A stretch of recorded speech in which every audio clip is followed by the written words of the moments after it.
Animal kingdom का ये सबसे कंफ्यूजिंग टॉपिक है, या फिर एग्जांपल्स याद नहीं होते हैं कि कहाँ पे बाइसेक्सुअल है, कहाँ पे यूनिसेक्सुअल है, डायोसिस, मोनोशियस, इस सब में बहुत ज़्यादा कंफ्यूजन होती है। तो उसको आज हम लर्न करने से रिवीजन करने जा रहे हैं। सबसे पहले हर्माफ्रोडाइट, बाइसेक्सुअल, मोनोशियस, इन तीनों शब्दों का मतलब क्या है कि किसी इंडिविजुअल के पास, अकेले के पास मेल एंड फीमेल दोनों सेक्सुअल ऑर्गन्स हैं, वो मेल फीमेल गैमेट दोनों प्रोड्यूस कर सकता है अकेला। देखो हर्माफ्रोडाइट से तो समझ आ रहा है, याद रह जाता है ये तो।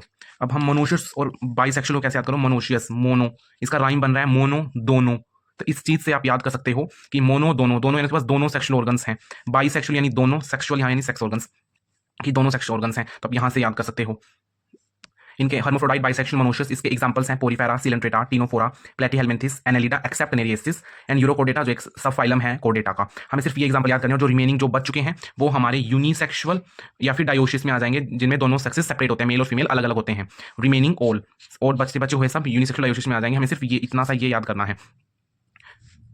Next one is development. Development हमारी दो प्रकार से होती है, इनडायरेक्ट डेवलपमेंट और डायरेक्ट डेवलपमेंट। इनडायरेक्ट डेवलपमेंट होती है लार्वल स्टेज के थ्रू, और दूसरी होती है डायरेक्ट डेवलपमेंट। हम इसके एग्जांपल्स कैसे याद कर सकते हैं? सबसे पहले जो डायरेक्ट और इनडायरेक्ट डेवलपमेंट है, दोनों दोनों प्रेजेंट हो सकती हैं किसमें? एशियल हेलमिन्थिस, एनालिडा, अर्थ्रोपोडा, कोर्डेटा और सिलेंट्रेटा में भी होती है, ठीक है। और जो बाकी जितने भी फाइलम हमारे बच चुके हैं उनमें सब में सिर्फ और सिर्फ इनडायरेक्ट डेवलपमेंट होगी। इन्हीं में दोनों हो सकते हैं, डायरेक्ट भी और इनडायरेक्ट डेवलपमेंट भी। क्वेश्चन आएगा तो सिर्फ ऐसे ही आएगा। Thank you.